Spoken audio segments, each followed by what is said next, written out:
గులాబీ దండు కదులుతుంది. నేడు 25వ ఏట అడుగుపెడుతున్న భారత రాష్ట్ర సమితి రజతోత్సవ సభకు సర్వం సిద్ధమైంది.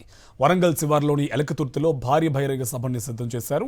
బీఆర్ఎస్ అధ్యక్షుడు మాజీ ముఖ్యమంత్రి కేసీఆర్ హాజరయ్యే ఈ సభను విజయవంతం చేసేందుకు సుమారు నెల రోజులుగా పార్టీ యంత్రాంగం మొత్తం సర్వశక్తులు ఒడ్డుతోంది. సభకు దాదాపు 10 లక్షల మంది వస్తారన్న అంచనాతో 1200 ఎకరాల్లో విస్తృత ఏర్పాట్లు చేశారు. రాష్ట్రం నలుమూలల నుంచి పార్టీ శ్రేణులు 2-3 రోజుల ముందు నుంచే ఎలకతుర్తికి ప్రయాణం ప్రారంభించారు.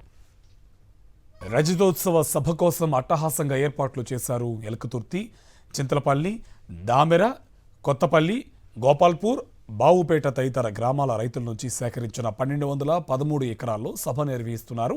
ఇందులో 154 ఎకరాల్లో మహాసభ ఏర్పాట్లు చేయగా సభకు హాజరయ్యే ప్రజలకు తరలించే వాహనాల పార్కింగ్ కోసం 1059 ఎకరాలు కేటాయించారు. వేసవి ప్రతాపం తీవ్రంగా ఉండడంతో సభికుల కోసం 10,80,000 వాటర్ బాటిళ్లు, 16 లక్షల మజ్జిగ ప్యాకెట్లు సిద్ధం చేశారు. ఎండ వేడిమికి ఎవరికైనా ఆరోగ్య సమస్యలు తలెత్తితే వెంటనే సేవలందించేందుకు సభ వేదిక చుట్టూ 12 వైద్య శిబిరాలు, 20 అంబులెన్స్లు ఏర్పాటు చేసినట్లు నిర్వాహకులు తెలిపారు. సభా వేదికను భారీగా ఏర్పాటు చేశారు. కేసీఆర్తో పాటు సుమారు 500 మంది వరకు వేదికపై ఆసీనులయ్యే అవకాశం ఉంటుందని నిర్వాహకులు తెలిపారు. వివిధ జిల్లాల నుంచి వచ్చే వాహనాల ట్రాఫిక్ నియంత్రణ కోసం 2500 మంది వాలంటీర్లకు శిక్షణ ఇచ్చి నియమించారు. 1100 మంది పోలీసులు బందోబస్తు విధులు నిర్వహిస్తున్నారు. ఇక ఈ సభకు కేసీఆర్ హెలికాప్టర్లో వస్తారని పార్టీ వర్గాలు తెలిపాయి.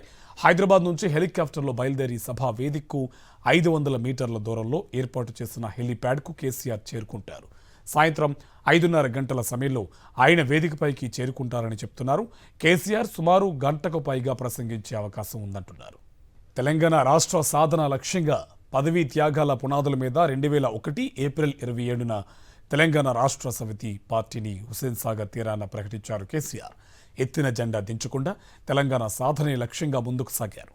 బీఆర్ఎస్ 25 ఏళ్ల ప్రస్థానంలో ఎన్ని ఒడిదొడుకులు ఎదురైనా ఉద్యమ నేతగా, ప్రభుత్వ సారథిగా, ప్రతిపక్ష నేతగా కేసీఆర్ ప్రయాణం సాగిస్తున్నారు.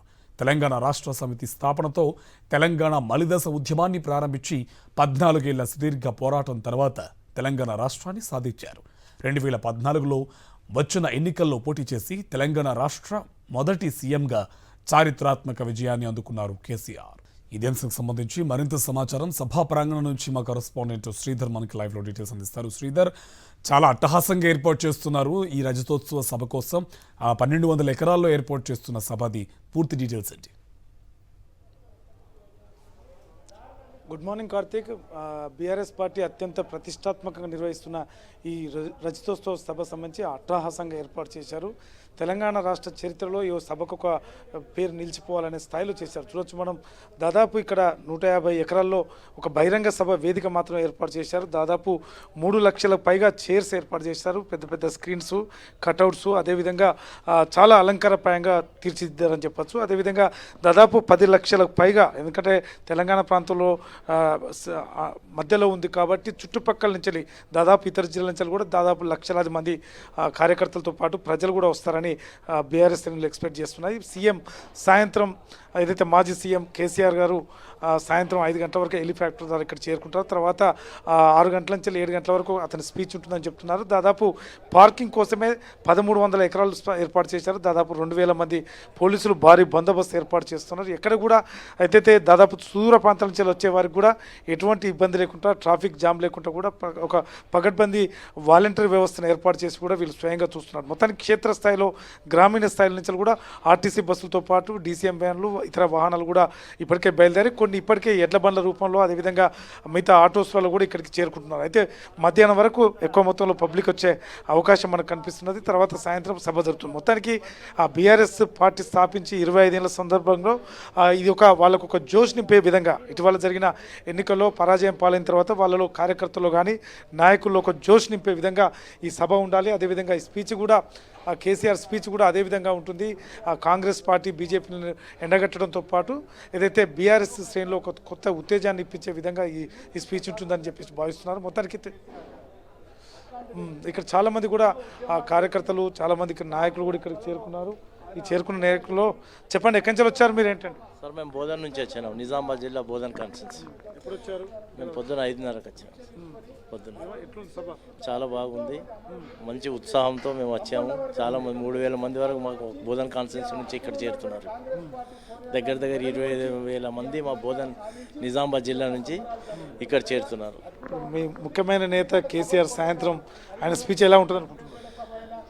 ఒక మంచి స్పీచ్ ఉంటుంది, చాలా అద్భుతమైన స్పీచ్ ఉంటుంది. అది సార్ మా కేసీఆర్ సార్ ఏదైతే స్పీచ్ చెప్తారో దానికి ముందుగా చెప్పుకోరు, తర్వాతనే చెప్పిన తర్వాత అందరికీ తెలుస్తుంది కేసీఆర్ స్పీచ్ ఏందన్నట్టు.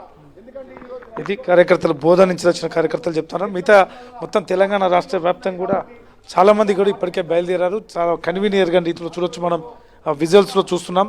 దాదాపు బహిరంగ సభ ప్రాంగణం దాదాపు 150 ఎకరాల్లో ఓన్లీ బహిరంగ సభకు సంబంధించిన ఏర్పాట్లే చేశారు. వెనుక వైపు హెలిప్యాడ్ ఏర్పాటు చేశారు. హెలిప్యాడ్ ద్వారా వస్తారు. ముఖ్యమైన నేతలు కూడా స్వయంగా, ముఖ్యంగా వరంగల్ సంబంధించిన ఉమ్మడి జిల్లా నేతలంతా కూడా దాదాపు 15 రోజులుగా ఇక్కడే ఉంటూ పూర్తి స్థాయిలో ఏర్పాటు చేశారు. నైట్ విజువల్స్ కూడా చాలా అద్భుతంగా ఉండే విధంగా, అట్టహాసంగా ఉండే విధంగా.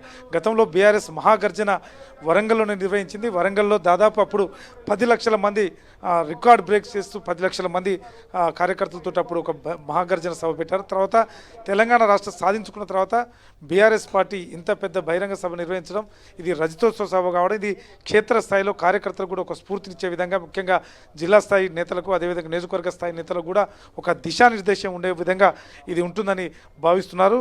సాయంత్రం జరగబోయే ఈ బహిరంగ సభ కోసం అందరూ ఎదురు చూస్తున్న పరిస్థితి మాత్రం ఇక్కడ కనిపిస్తున్నది. అండ్ శ్రీధర్, ఇప్పుడు ఇంతమందితో ఏర్పాటు చేస్తున్న ఈ సభలో ట్రాఫిక్ ఆంక్షలు ఎలా ఉండే అవకాశం ఉంది?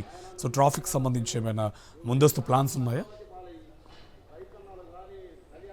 ముఖ్యంగా ఏంటంటే ట్రాఫిక్ పరంగా, ఎందుకంటే దాదాపు వేల ఆర్టీసీ బస్సులే 3,000 బస్సులు, దాదాపు ఆర్టీసీ 3,000 బస్సులను హైర్ చేశారు. అదేవిధంగా ఇతర కొన్ని వేలాది వాహనాల్లో వచ్చే అవకాశం ఉంది కాబట్టి 13,000 ఎకరాల్లో పార్కింగ్ స్థలం చేశారు. అదేవిధంగా ముఖ్యంగా ఈ ఎల్కతుర్తి అనే హన్మకొండ జిల్లాలోనే ఎల్కతుర్తిని సెలెక్ట్ చేయడం వల్ల దీనికి 4 రహదారు, ముఖ్యంగా ఇటు కరీంనగర్, ఆదిలాబాద్ ఇటు నుంచి వచ్చే వారికి మన కరీంనగర్ హైవే ఉంటుంది. అదేవిధంగా సిద్దిపేట ఇటు నుంచి నిజామాబాద్ నుంచి వచ్చే వారికి సిద్దిపేట హైవే ఉంటుంది. అదేవిధంగా హైదరాబాద్, నల్గొండ, మహబూబ్నగర్ వచ్చే వాళ్ళకు అటువైపు కూడా ఉంటుంది. వరంగల్, ఇదే విధంగా ఖమ్మం నుంచి వచ్చే వాళ్ళకు కూడా వేరు ద్వారాల ద్వారా వచ్చే అవకాశం ఉంది కాబట్టి ట్రాఫిక్ సమస్య ఎక్కువ ఉండకపోవచ్చు. ముఖ్యంగా ట్రాఫిక్ మీద పోలీసుతో పాటు వాలంటీర్ వ్యవస్థను కూడా ఏర్పాటు చేశారు. దానికి సంబంధించి ఏర్పాటు చేశారు కాబట్టి ఇక్కడ ట్రాఫిక్ సమస్య ఉండే అవకాశం కనిపిస్తలేదు. మొత్తానికి చూడొచ్చు, కన్వీనియర్ ఎరగని రీతిలో ఏర్పాటు చేసిన సభకు సంబంధించి ట్రాఫిక్ సంబంధించిన ఏర్పాట్లు ఎలా చేశారండి? ఇక్కడ ఎలాంటి ఇబ్బంది లేకుండా బీఆర్ఎస్ శ్రేణులకు కానీ అదేవిధంగా సామాన్య ప్రజలకు కానీ ఎలాంటి ఇబ్బంది లేకుండా 4 రహదారులు ఏర్పాటు చేసినాం. అన్నిట్ల కాడ కూడా సిగ్నల్స్ పెట్టాము, ఎక్కడి నుంచి రావాలి, ఎక్కడ పార్కింగ్ చేసుకోవాలి, ఏ జిల్లాల నుంచి వచ్చిన వాళ్ళు ఎక్కడ పార్కింగ్ చేసుకోవాలనేది అన్ని ఏర్పాట్లు చేసి ఇక్కడ ఎలాంటిది లేదు. ఎందుకంటే ఈరోజు కేసీఆర్ని కోల్పోవడం వల్ల ఈ రాష్ట్రం తెలంగాణ సాధించినటువంటి వ్యక్తి మనకు లేకపోవడం వల్ల అన్ని రంగాలలో నష్టం జరుగుతుంది. కాబట్టి ఈ యొక్క సభ కేసీఆర్ గారి మాటలు వినడానికి సంబంధ వర్గాలు వస్తున్నాయి. కాబట్టి ఇక్కడ వరంగల్ చెందిన నాయకులు కూడా అన్ని అద్భుతమైన ఏర్పాట్లు చేశారు. నీళ్ళ ఏర్పాట్లు కానీ, మజ్జిగ ఏర్పాట్లు కానీ, అదేవిధంగా రైతులకు సంబంధించిన కానీ ఇప్పుడు మీరు చూస్తున్నారు, ఎడ్ల బండ మీద వచ్చారు, బైకుల మీద వస్తున్నారు, యువకులు పాదయాత్రల మీద వస్తున్నారు. ఈ రైతు బంధు కోసం, రైతు బీమా కోసం, రైతులు మేము నష్టపోయినామని వస్తున్నారు. కాబట్టి ఈ సభ విజయవంతమవుతుంది. కేసీఆర్ మాటలు వినడానికి ఇవాళ తెలంగాణ ప్రజలందరూ ఎదురు చూస్తున్నారు. జై తెలంగాణ. ఇది కార్యకర్తల మనోభావం. మొత్తానికి కేసీఆర్ స్పీచ్ కోసం చూస్తున్నాం. ఒక ఉత్తేజం ఇచ్చే స్పీచ్ ఉంటుంది. అదేవిధంగా బహిరంగ సభ అనేది ఒక చరిత్రలో నిలిచిపోయే సభ అవుతుందని మనం అందరూ కోరుకుంటున్నాం.